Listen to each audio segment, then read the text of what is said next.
ان اولیاء اللہ لا خوف علیہم ولا هم يحزنون الذین آمنوا وکانوا یتقون صدق اللہ العظیم۔ سارے حضرات درود شریف پڑھیے۔ الصلاۃ والسلام یا رسول اللہ وعلی آلک واصحابک یا حبیب اللہ۔ پھر گزارش کرتا ہوں سارے پڑھیں درود پاک، سارے پڑھیں۔ الصلاۃ والسلام علیک یا نبی اللہ وعلی آلک واصحابک یا نور اللہ۔ حمد و صلاۃ کے بعد عزیز دوستو، بزرگوں، بھائیوں، بالخصوص حضرات علماء کرام، حضرت حافظ خوشی محمد صاحب رحمۃ اللہ علیہ اور میاں ارشاد صاحب رحمۃ اللہ علیہ کے عرس پاک کی تقریبات ہیں۔ عصر کا وقت چونکہ بڑا قریب ہے، اس لیے میں نے بڑی جلدی سے بات شروع کر دی ہے۔ اللہ تعالیٰ نے قرآن حکیم میں فرمایا ہے کہ الا ان اولیاء اللہ لا خوف علیہم ولا هم یحزنون، فرمایا خبردار ہو جاؤ، بے شک جو اللہ کے دوست ہیں انہیں نہ کوئی خوف ہے اور نہ وہ کبھی غمگین ہوں گے۔ ولی کی زیادہ تعریف کرنے کی بجائے اگرچہ بہت ساری تعریفات کی جا سکتی ہیں، اگر صرف اتنی بات پر ہی غور کیا جائے کہ اولیاء اللہ، اولیاء وہ اللہ کے دوست، اولیاء اللہ، اللہ کے نہ دولت کے دوست، نہ شہرت کے دوست، نہ اقتدار کے دوست، نہ ان چیزوں کے دھنی۔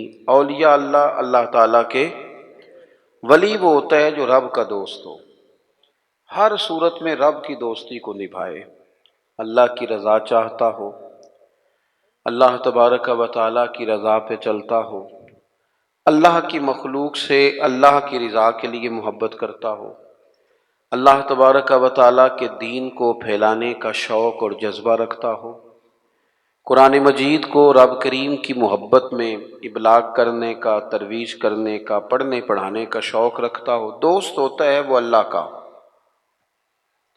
جس طرح ہماری کسی سے مخلصانہ دوستی ہو تو ہر حال میں ہم اسے راضی رکھنا چاہتے ہیں نا، بلا مثال و بلا تشبیہ جو رب کا دوست ہوتا ہے ہر حال میں رب رسول کو راضی رکھنا چاہتا ہے، اس کی جو ترجیح ہوتی ہے وہ اللہ رسول ہوتے ہیں، مقصود اللہ رسول ہوتے ہیں، کسی اور چیز سے غرض نہیں، کوئی اور لاہ عمل نہیں، کوئی دستور نہیں، کہیں نہیں جانا۔ یبتغون فضلا من اللہ ورضوانا، وہ ڈھونڈتے ہیں اللہ کا فضل اور اس کی رضا، تلاش کرتے ہیں، یہ شان ہے اللہ والوں کی۔ اولیاء اللہ، کون اولیاء اللہ؟ ہمارے ہاں لوگوں نے کچھ نے تو سادگی کی وجہ سے اور کچھ نے اللہ ماشاءاللہ بڑی عیاری کے ساتھ اپنا آپ ثابت کرنے کے لیے اور لوگوں کو صرف اپنے پیچھے لگانے کے لیے اللہ ماشاءاللہ کچھ ایسی کہانیوں کا سہارا لیا، کچھ ایسی چیزیں اوڑھ کے آ گئے۔ انہوں نے کہا شریعت کیا ہوتی ہے، معاذ اللہ مولوی کو کیا پتہ، میرے پاس معرفت کی باتیں ہیں۔ انہوں نے لوگوں کو طرح طرح سے پریشان کیا۔ اللہ تعالیٰ نے خود بتایا ولی کون ہوتا ہے، کسی ادھر ادھر سے تشریح لینے کی ضرورت نہیں۔ ہمارے ہاں لوگ سمجھتے ہیں جو ذرا انوکھی سی بات کرے نا، جو ذرا تھوڑا ہٹ کے بولے نا، او خو، جو گہری بات کرے نا، او خدا کے بندو، دنیا میں سب سے زیادہ معرفت والی باتیں نبی کریم علیہ السلام نے کی ہیں، پر اتنی سادہ کی ہیں کہ ہر بندے کی سمجھ میں فوراً ہی آ جایا کرتی تھی۔ اور روٹین کے معاملات محبوب نے سکھائے ہیں، حقوق العباد ادا کرو، زندگی کو اچھے طریقے سے گزارو، زندگی کو زندگی بناؤ، یہی دین ہے۔ لیکن لوگوں نے نا کچھ کہانیوں کا سہارا لے کر، کچھ طرح طرح کی باتیں بنا کر لوگوں کو پریشان کیا۔ خود اللہ تعالیٰ نے قرآن مجید میں بتایا ولی کون ہوتا ہے۔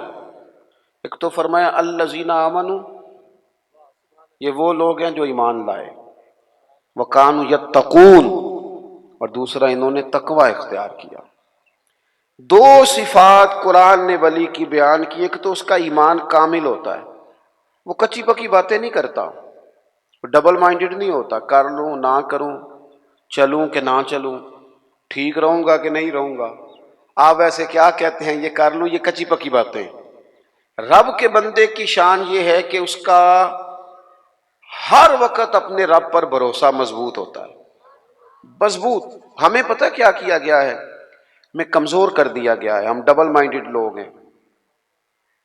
ہمارے ہاں ڈھیر سارے لوگ ایسے ہیں جو مرید ہو کر بھی مرید نہیں، جو شاگرد ہو کر بھی شاگرد نہیں، جو کسی فیلڈ میں ہو کر بھی اس فیلڈ میں موجود، جو کسی ایک شعبے کو اختیار کر کے بھی اس شعبے پر پورے نہیں، کچی پکی باتیں کر لوں نہ کروں۔ اور یہ نوجوان نسل میں زیادہ مسئلہ ہے۔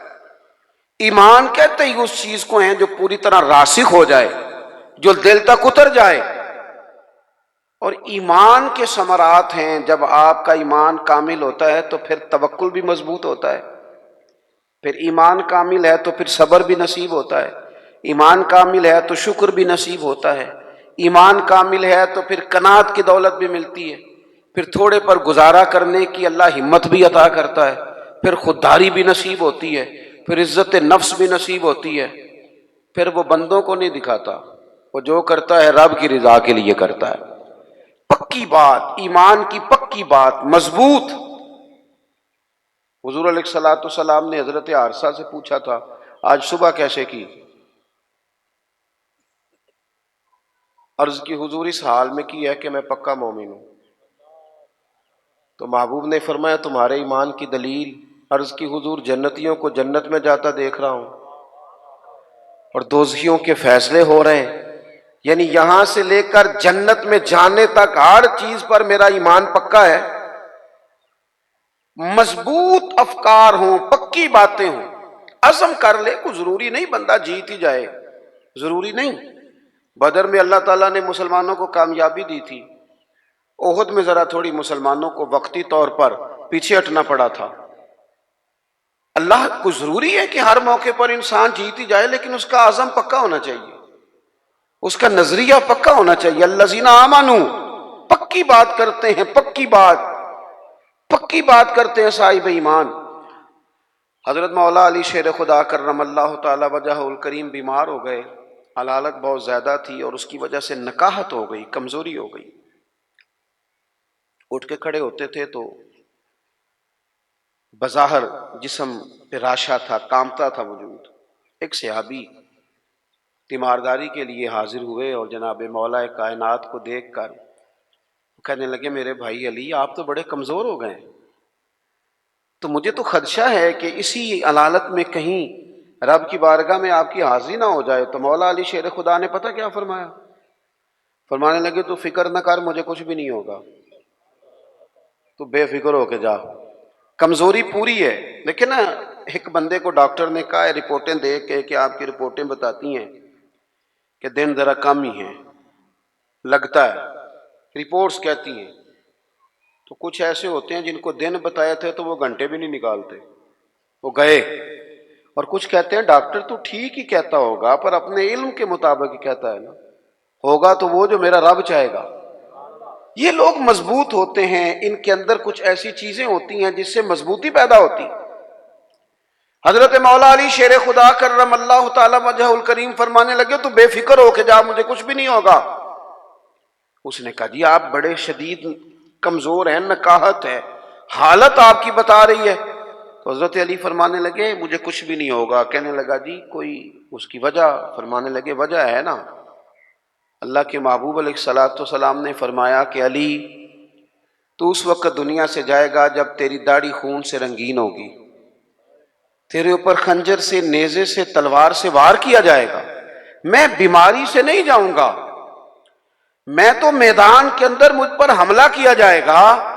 یہ بیماریاں جتنی مرضی بھی آ جائے میرا بگاڑ کچھ نہیں سکتی، کیونکہ ساڈے نبی دی زبان ساڈے واسطے قرآن، حضور نے فرما دیا ہے، لہذا میرا کچھ بھی بیماری بگاڑ سکتی۔ ہم نہ کمزور ہیں، اور یہاں سے کمزور ہیں، یہاں سے مالی طور پر جو لوگ کمزور ہوتے تھے وہ بھی گزارا کر جاتے تھے، جو لوگ جسمانی طور پر کمزور ہوتے تھے وہ بھی کچھ سوسائٹی میں وقت گزار لیتے۔ ہم ذرا ذہنی طور پر کمزور ہیں، کچی باتیں کرتے ہیں۔ جوانوں سے پوچھے نا کیا کرنا ہے، عمر کتنی ہے؟ کہتا میری عمر ہے 26 سال۔ کرنا کیا ہے؟ کہتا سوچ رہا ہوں۔ او بھائی محمد بن قاسم تو 17 سال کی عمر میں سندھ فتح کر گئے، چھوٹی چھوٹی عمروں میں معوذ اور معاذ رضی اللہ تعالیٰ عنہما نے ابو جہل کو قتل کر دیا. وہ لوگ تو انقلاب برپا کر گئے اور آپ اتنی عمر ابھی سوچ رہے ہیں کام کس دن کرنا ہے، پروگرام کس دن طے کرنے، آگے کس دن بڑھنا ہے. پوری 40 سال عمر نہیں ہوئی حضرت سیدنا معاذ ابن جبل کی، حضور کو راضی بھی کر گئے، ایک علاقے کی گورنری بھی دیکھ گئے، رب کی بارگاہ میں پیش ہو گئے. حضرت عمر بن عبدالعزیز کا ذکر میرے دوستوں ممبروں پر ہوتا ہے. وہ صوفیوں کے لیے بھی راہ عمل ہیں، علماء کے لیے بھی ہیں، بادشاہوں کے لیے بھی ہیں. عمر کتنی پائی؟ 39 سال. پوری 40 نہیں، 39 سال. ہماری تو وہ کچی پکی باتیں، کوئی عزم نہیں، کوئی پروگرام نہیں ہے. وہی تیرے زمانے کا امام برحق جو تجھے حاضر و موجود سے بیزار کرے اور موت کی شکل میں دکھلا کے تجھے جلوہ یار زندگی تیرے لیے اور بھی دشوار کرے. اللہ کا بندہ تو وہ ہے کہ تیرا جینا مشکل کر دے، تجھے کام پہ لگا دے.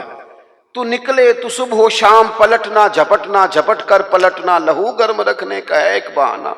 لیکن جن لوگوں نے ساری زندگی طے ہی نہیں کیا کہ اصل میں ہم ہیں کیا، ہم نے جانا کدھر ہے، کرنا کیا ہے، کوئی مقصد حیات تو ہو.